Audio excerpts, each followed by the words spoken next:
My name is Bill Thomas. I'm a writer, consulting producer, and now podcaster. I am now trying to use my experience as the brother of a murder victim to help other victims of violent crime. I'm working on a book on the unsolved Colonial Parkway Murders, and I'm the co-administrator of the Colonial Parkway Murders Facebook group together with Kristin Dilley. My name is Kristin Dilley. I'm a writer, a researcher, a teacher, and a victims advocate, as well as the social media manager and co-administrator for the Colonial Parkway Murders Facebook page with my partner in crime, Bill Thomas.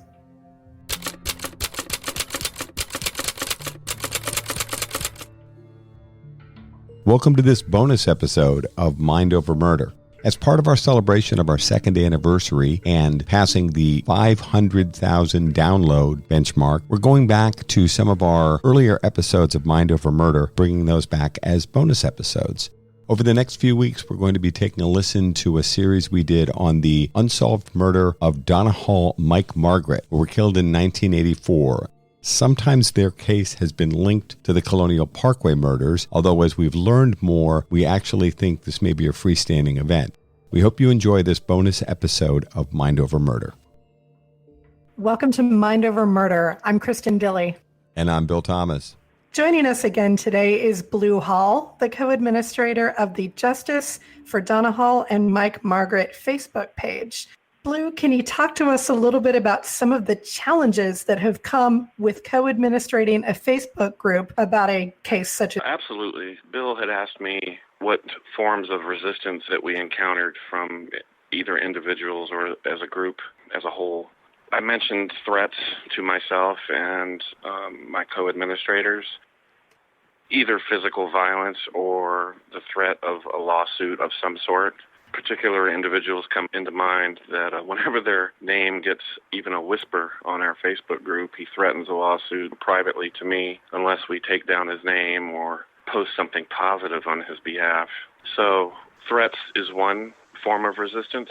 And how are the threats communicated, Blue? How do people say, I'm unhappy that my name was mentioned in connection with this case? Either by private message or on the telephone or by email. I've had all three of those communication methods. People don't necessarily engage in debate directly on the Facebook page. In other words, John Smith's name comes up in connection with the case. No one's saying he's a murderer, right?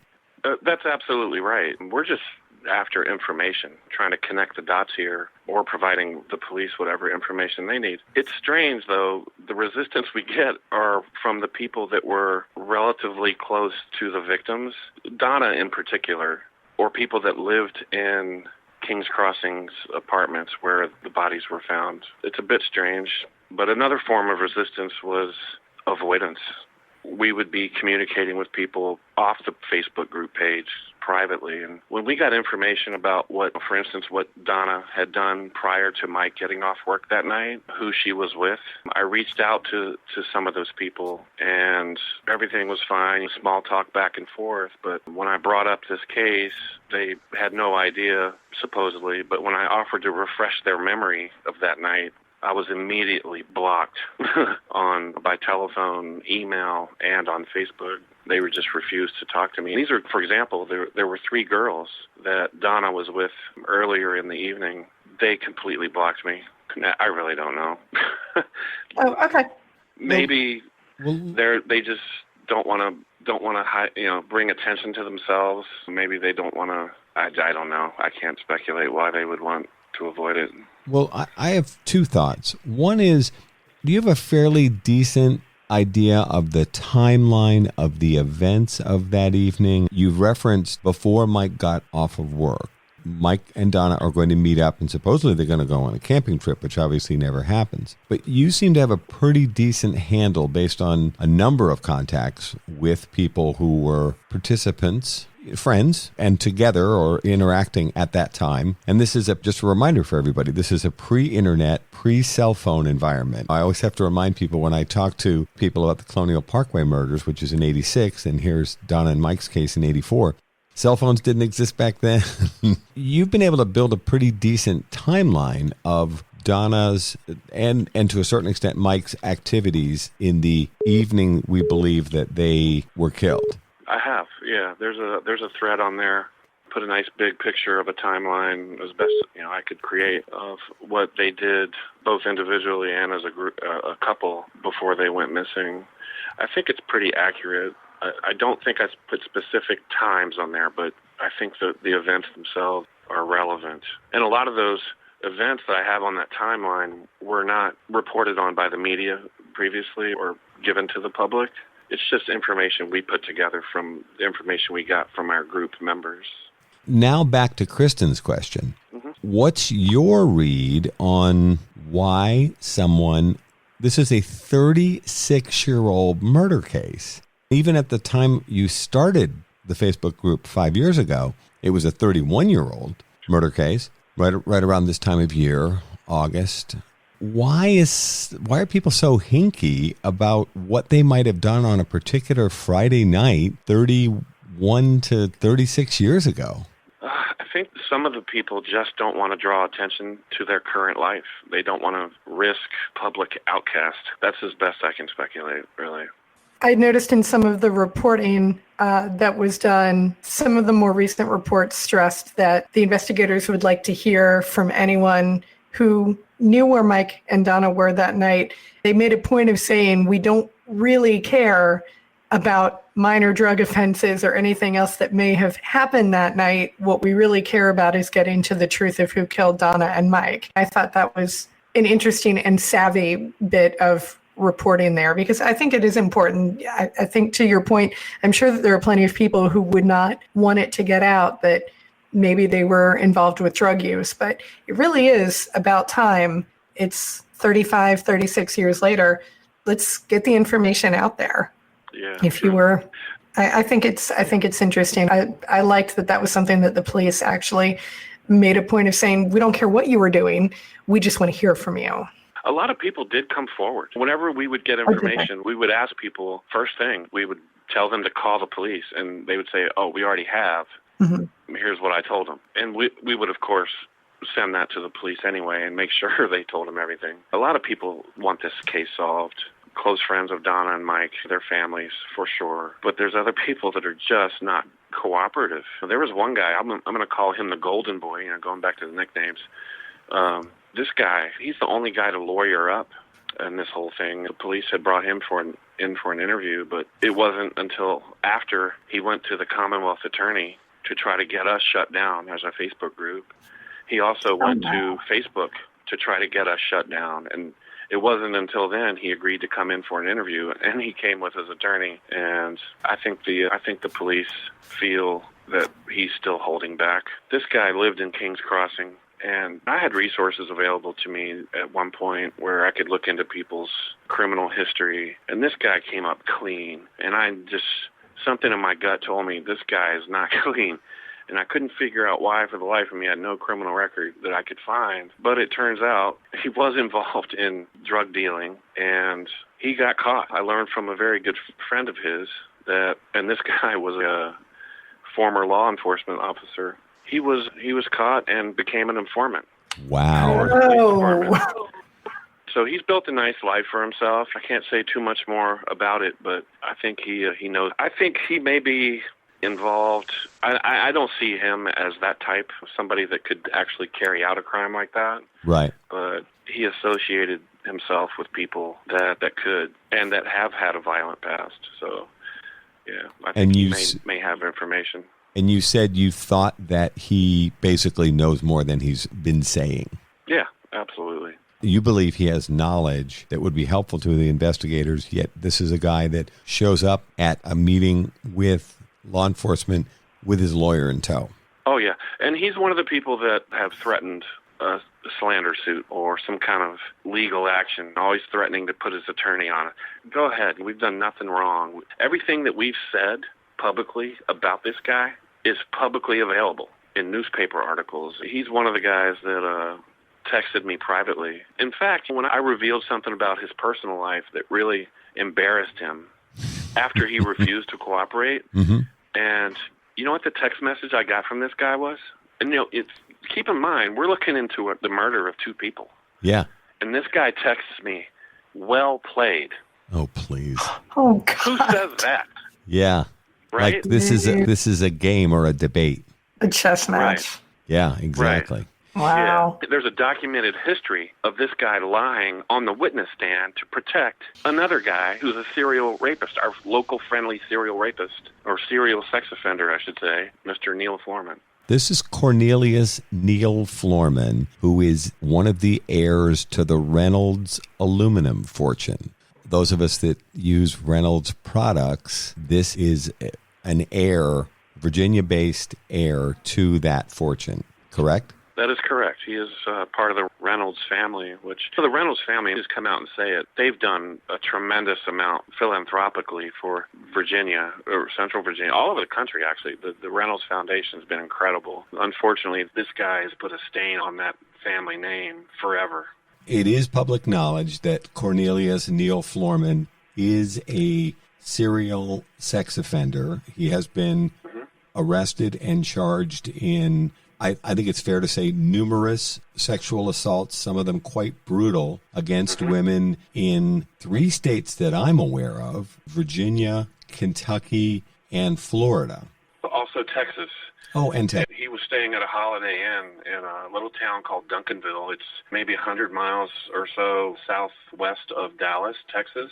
He was attempting to assault a cleaning lady at the hotel, and she got away. They chased him down, and he was arrested, and I think he was convicted of or pled to a lesser charge. He was fined, and he didn't do any jail time, which is unfortunate. That's the 4th state that we know of. 3 sexual assaults at least, and in Virginia, 1 in Kentucky, another case where he pled to or was convicted of a lesser charge of wanton endangerment, whatever that means. Yeah. Well, and I think he was just put on probation for that one. This guy actually, based on publicly available reporting, has served a shockingly small amount of time for these repeated sexual assaults in 4 different states. He's got access to the best lawyers money can buy. He's spending the Reynolds Metals fortune on legal fees, but he's actually managed to mostly escape justice until fairly recently. Can you tell us about that most recent charge against him, Blue? Yeah, I can. I want to start with the 2 rapes in Richmond, though. 1 rape he was convicted of, and he was sentenced to a measly 5 years, which he served maybe 2 or 2.5 or something ridiculous. The jury evidently took pity on him because of his boyish face, his boyish figure. He was a small little guy, 5'4", 5'5" or something, part of the midget brigade. We'll get into that later. Yeah, I love the whole midget brigade story. We'll talk about that in a minute. The other sexual assault was declared a mistrial. He was retried for it. I think he was found not guilty. But there was a civil trial on that other charge, and he was found guilty of that. The jury imposed an $8 million fine to the victim. I don't know for sure, but I know the Reynolds, his mom had restructured his inheritance to exclude him from everything. When he got out of prison for that other rape, she had moved out of town by that point. I think she was just moved out in disgrace. He would just work for her off the books and never had any formal reportable income. Just recently, there was a cold case in Florida, Fort Myers, where there was a rape kit that was sat on a shelf for a long time, and they were trying to get rid of those rape kits. Just shy of 20 years that this rape kit sat untested. Yeah, I believe that rape kit was more than 20 years. It was 1998 when that assault occurred. Anyway, they sent it for DNA testing, and a CODIS hit came back with Neil Foreman. After multiple lawyers, high-priced lawyers, he was finally convicted last year and sentenced to, I think, 5 or 7 years. He's scheduled to get out in July of 2025, so he's serving some prison time down in Florida. And he's got another lawyer that just started his second appeal. His first appeal was completely rejected by the second district appellate court down in Florida. Right. You mentioned high-priced lawyers, but now he's actually gotten approval from the state because of his unreportable income. He doesn't have to pay for his lawyers anymore. The taxpayers are going to be picking that up from here on out. This is a guy who comes from a family with more money than God, and he's actually going to be using public defenders, and our tax dollars are going to be paying for Neil Foreman's defense? Yeah, absolutely. I believe that the Reynolds/Foreman family have made attempts to hide his income and his ties to family money. This is unbelievable to me that this guy, of all people, There are lots of people out there that need legal defense that are not in a position to pay for it. But this family has spent a small fortune defending Neil Florman from these multiple rape charges over the years, and mostly getting him off with little or no jail time.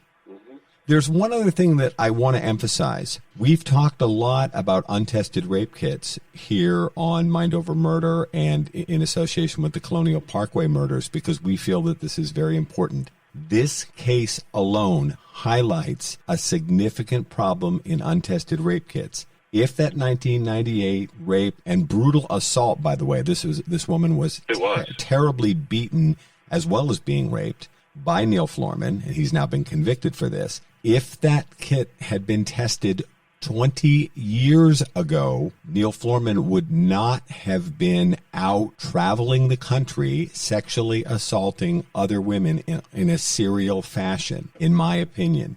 Allowing this kit to sit on a shelf for 2 decades allowed this man to roam free, beating up and sexually assaulting more women. I think there may even be more cases, potentially, that he's involved in that he's never been charged for. And this is a classic example of why rape kits need to be tested 100% of the time and in a timely fashion. It wasn't until the Florida County received a grant and began working back through their untested rape kits. This is where End the Backlog, our friends, have done such great work in letting people know that there are 200,000 to 400,000 untested rape kits sitting on law enforcement shelves across the country.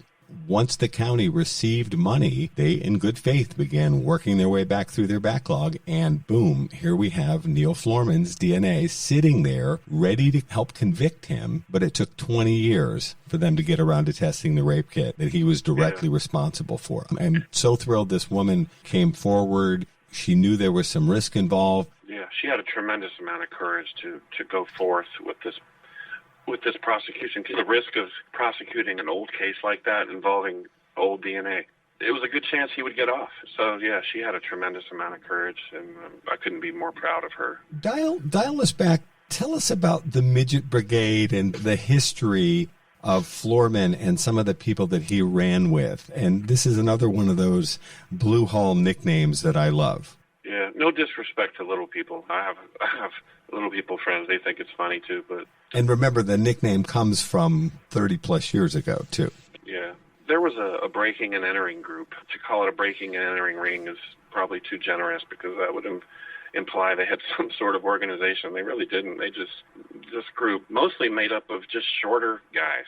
We could have called it the Chihuahua Squad. I don't know. They just had maybe inferiority complexes, but they were just small.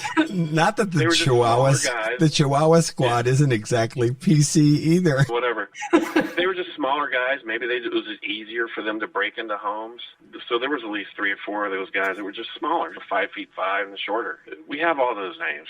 Some of those guys have even come forward and talked to me directly and told me exactly what they did.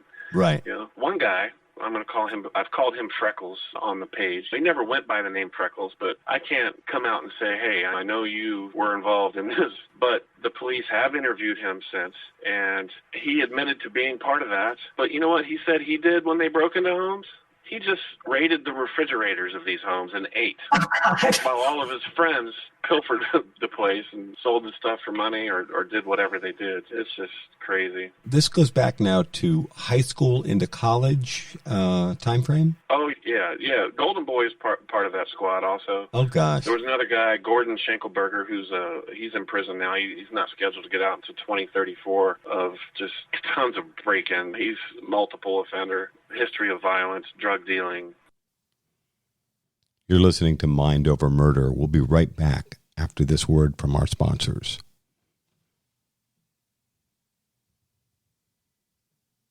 We're back here at Mind Over Murder. Let me just draw you out on this one thing. If a person has been charged and convicted of various crimes and is typically currently incarcerated, you're more comfortable using their real and full name versus... Of murder? I'm just saying, hey, maybe the police should talk to this guy. And I know that, but this guy's just a complete dishonest guy. He's not going to tell the police anything. So Neil Florman ran with this crew. He did, yes. You had mentioned to me that there were some bigger guys, taller, more muscular guys, athletic types, that sort of protected some of these smaller guys. Yeah, Freckles, for example, is one of them. Another big guy, played football, I'll call him Doughboy. These guys sold drugs, not high-level drug dealers, but they were just violent. I was told if you owed them money for drugs, they wouldn't show up at your house trying to collect money. They'd show up inside your house to collect money. You're coming out of the bathroom, and there they are in your bedroom. Oh, my God. Yeah. It's very interesting to me, and we see this a lot, too, on our page. It is very easy to end up going down, Bill and I have called it going down the rabbit hole, because you end up finding all of these crime-adjacent stories and people in situations. I'm sure that when you started looking into Donna and Mike's murders, you did not necessarily think that you were going to come across the Midget Brigade and Neil Florman in that rabbit hole that you'd fall down. But it certainly sounds like that is an occupational hazard, if you will, of becoming involved with a case, that you do end up falling down these rabbit holes. Are there other investigative rabbit holes that have come up on the page that you can share with? I think so, yeah. We have to be careful because we don't want to just have blinders on going down this rabbit hole. But a lot of these little paths all lead back to the same people. They may not have started out that way, but yeah, they all lead back to the same people. I've seen people on your page get into lengthy and passionate arguments. These are all folks, you have thousands of people on the page, I understand that. People have all sorts of observations to make. There are a core group of participants on the Donna and Mike page that talk quite a bit about what was going on back then. And you're right, things that happened 36 years ago and even before seem to come up pretty frequently because they seem to inform what was happening at the time and how those things, some of which were just, late high school activities, innocent or not, people feel that things that were happening back then are important to revisit today. Let me go back to this Neil Florman thing. Let me just first say, I think it's unfortunate that he has received so much attention on our Facebook group page because a lot of people just think it's unrelated. It may be, but where there's smoke, there's generally fire. What we found out is a lot of these little paths lead back to that little group, right? Neil Florman, I don't even know how to go about this, Bill.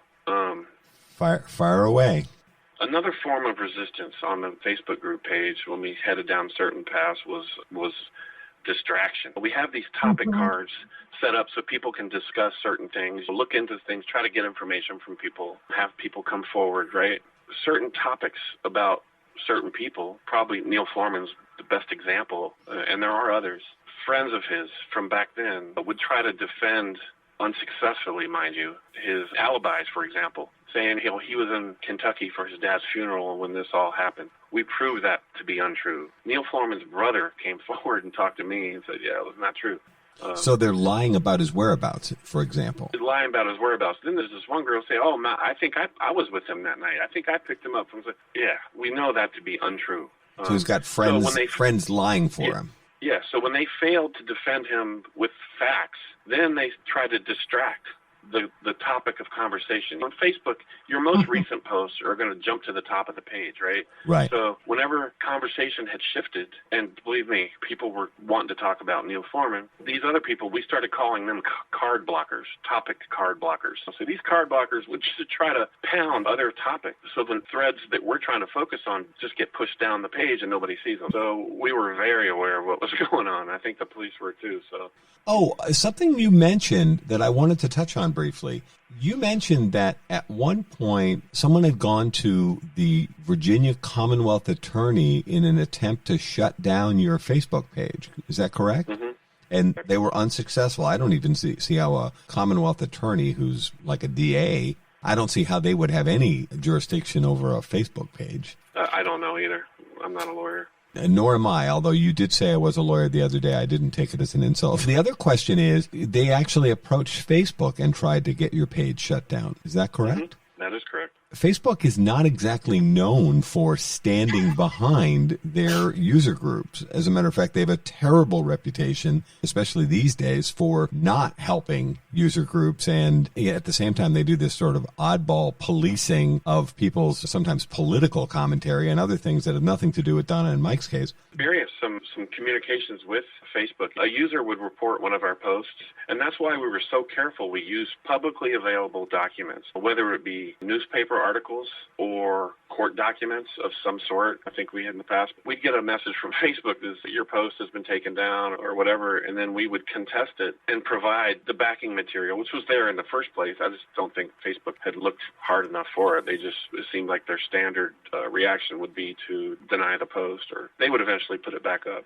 So you had developed very good relationships with a number of press people as well. I did. In fact, I was made aware of that DNA hit on Neil Florman before he was arrested for it, before the sheriffs in Florida had gone up to Virginia to get another DNA sample from him as a double check. And so I sat on that. I'm not going to obviously warn him or anything. That whole story was going to miss the Richmond news cycle. And I found out within minutes of when they finally arrested him.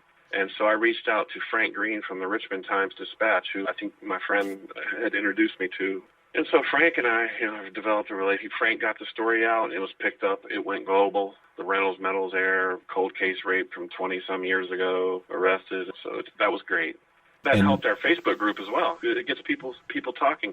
And there's guys that have come forward that are completely scared of Neil Florman. If people are scared to talk because maybe if somebody's in prison, they'll be more likely to talk to police. I will second your thumbs up for Frank Green of the Richmond Times-Dispatch.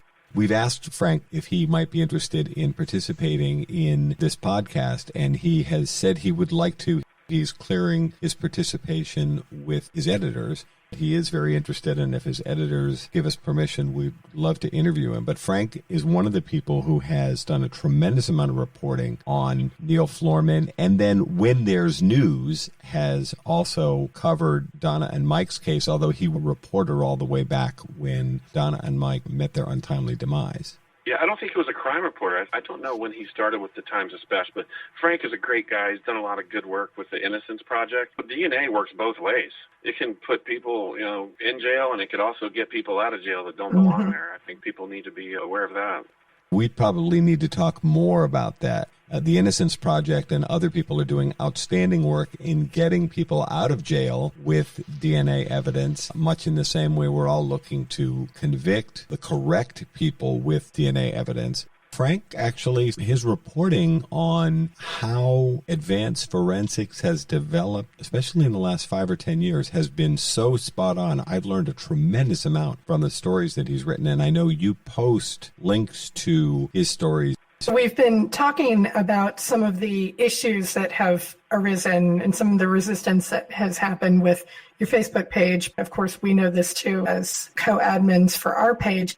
There can also be some tremendous benefit that comes out of a Facebook group like this. What are some of the wins, if you will, or the good things that have come out of having this Facebook group? I think just the simple fact you're bringing the whole community into one room, essentially, and letting them talk. A lot of times it gets heated. People are slinging the virtual mud sometimes. And admins have taken a lot of the brunt of that, which is unfortunate because it's difficult. But it's huge. That couldn't be more helpful to investigators. I think they'd be willing to say the same thing. But also, we're doing everything we can to keep this case in the public eye. I think we're more likely to get help from the police, which I think the police have done a great job over the years. Henrico Police Department, they have a cold case division. Cold case is probably the last place to get funding, but there's been numerous investigators over the years. James Dorton was on the case, I think, longer than anybody from the get-go. He's now retired. Most recently, Thomas Holsinger, who I think has been the best thing to happen to this case since Dorton retired anyway. Other investigators in between those two put in a lot of hours. There's no other case that department once solved than this one. I agree. What do you think the challenges have been for them in terms of the evidence and the information that they would need in order to move the case forward? I think initially, at least for the first 2 years, police were led in the wrong direction from the get-go. I spoke earlier about articles that are out there that focus mostly on what Mike and Donna did as a couple before they were murdered. I think they need to go back and focus on what Donna did and who she saw hours before Mike got off work. I mentioned earlier Donna was, maybe I didn't, I don't know. Donna was in a car with 3 girls earlier that evening in front of a home owned by the father of one of those girls. And that father, there's so many stories. That father was a licensed pharmacist just a couple years before the murders. He owned his own pharmacy. There's a topic card on it. It's called Hudgens Pharmacy. You can read all about it. There's plenty of articles. He was convicted, I think, of 9 felony counts of drug distribution, I think including cocaine, and lost his license, of course. So I don't know if he was in prison at this point or not, but either way, Donna's in a car in front of their house, and they're smoking marijuana, maybe drinking a little whiskey, I don't know. Keep in mind, that pharmacist who owned that home was related by marriage to the family that owns Westbury Pharmacy. We find out later, when that guy got out of jail and he served his time, he tried to get his license back to practice pharmacology work. It was denied, but he ended up working for Westbury Pharmacy, filling prescriptions illegally. Even though he'd been convicted? Yes. This Westbury Pharmacy has a history of just doing whatever they could do to make money. He would also deliver. It was crazy. And his kids worked there as well. And the Demerol that was in... The Demerol came from Westbury. There was history of break-ins at other pharmacies. Who knows for sure, unless somebody comes out and said, yeah, I sold Demerol and he gave it to Mike and Donna, or sold it to Mike and Donna, or that's the whole key. Donna and Mike had Demerol in their system, and Donna in particular had a very high amount, which you said might have incapacitated her or made her unable to stand. She would probably have trouble just keeping her eyes open. She had so much Demerol in her. So you think of that crime scene. Mike put up a heroic battle, multiple stab wounds, his throat was cut. Donna, multiple stab wounds, her throat was cut, but she was so loosey-goosey. There's no way. Why was the overkill on her? This is personal. That was an assassination, I think, on Donna. They just didn't want her to testify because she knew who did it. She knew who did what? She knew who Mike was in a battle with, who was stealing their money or their drugs or whatever. Donna was silenced. There was no need to kill her like that in that brutal of a fashion. Well, I would agree, although I think that would be true of both of them, wouldn't you say? Yeah, we don't know the circumstances, why that fight started, why there was a battle of such. People have speculated maybe Mike said something, or maybe Donna said something to set a guy off, or maybe the guy surprised them and battled there, and Donna was just asleep, and then Mike got killed, and then Donna was silenced. Who knows? We just don't know.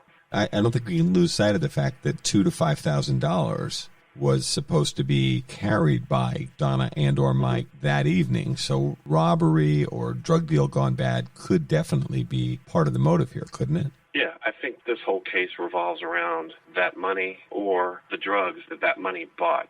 But that seems like a pretty reasonable assumption, yeah. Yeah, let's get back to those girls in the car, all right? The girl whose father owned that home was 21 years old at the time. She has talked to the police, I know, but she was 21 years old, and she said her mother wouldn't let her go with Donna. I find that to be completely BS. Another girl in the car was a cousin of Mr. Cornelius Francis Floorman. Boy, this gets pretty incestuous. Yeah. Yeah, I'm thinking, I can't say for sure, all right, but Detective Jim Dorton was led down the wrong path by the mother of one of those girls, pointing out a guy who was eventually indicted or not indicted, but put up as a grand jury. He's found innocent. He had nothing to do with it. And that's the guy that urban legend was built. This guy did. Everybody thought this guy did it, but that's who pointed the finger at that guy. It was that part of the family. And he was charged, but never convicted? He was never charged. So it never... The grand jury was convened to investigate, and they found nothing. But they did talk to him, I'm sure. But also, two of those girls in the car with Donna ended up partying at Neil Floorman's house that night with cocaine that was bought and, arranged by Donna. How do I know this? How do you know that, Blue? Freckles, who I had been seeing when our Facebook group got started, I would go back to Richmond and take care of a family member. And I would go to football games over at Douglas Freeman High School. It was before Freckles was even on my radar. And I would stand along the fence and just shoot the breeze, kind of tell him where the investigation's at, give my opinion or theorize, and he never said anything. I come to find out later, the detectives want to talk to him. And I'm like, oh, why? So let's start looking down that hole. What's I get resistance. What's your time frame? These discussions at the high school football games, what time frame are we talking about? Where your chat? We're talking about 2015, 2016. So these are recent conversations. Oh, yeah. He's like the happy-go-lucky guy. Everybody thinks he's just all smiles. No, this guy has a history of violence. He got in a bar fight one time, lost the bar fight, and instead of tucking his head between his legs and going home and sleeping it off, right, he thought it would be a good idea to wait outside this bar in his car and run over the guys who beat him up. Wow. Ooh. One of them ended up being a football player at, I think it was University of Virginia or something. Well, yeah, so he went to jail for that. Yeah, so history of violence with that guy. And these three girls, now women, these women are now in their 50s. Yeah. So I reached out to both of them. I reached out to all three of those girls. They won't talk. One of them has talked to the police, I know. Others maybe live in Florida or somewhere else, or just are too spaced out from drug use to be even coherent. And these are supposed to be friends of Donna's from way back when. Yeah. And friends or associates. I'm not sure what their exact relationship was because they won't talk to me. But they're refusing to cooperate in the murder of... I'm not saying they're not cooperating, Bill. I know one of them has supposedly cooperated with the police. Right. The other two, I don't know. But they're just not cooperating with me. Talking to the police, I'm happy. I don't think two of them are. You mentioned the two investigators that have handled the case in recent years, Jim Dorton and Thomas Holsinger. Now, my understanding is Detective Holsinger has retired and moved on to another job, correct? Yeah, Thomas retired, and I'm not going to say what exactly he's doing. It's not my place to say. But, right. Yeah. But Jim Dorton was one of the original investigators, and there were numerous investigators in cold case between those two. I don't know who exactly is on the case right now. Join us again next time as we continue our conversation with victims advocate and expert Blue Hall in the murder of Donna Hall and Mike Margaret. Thanks for listening to Mind Over Murder.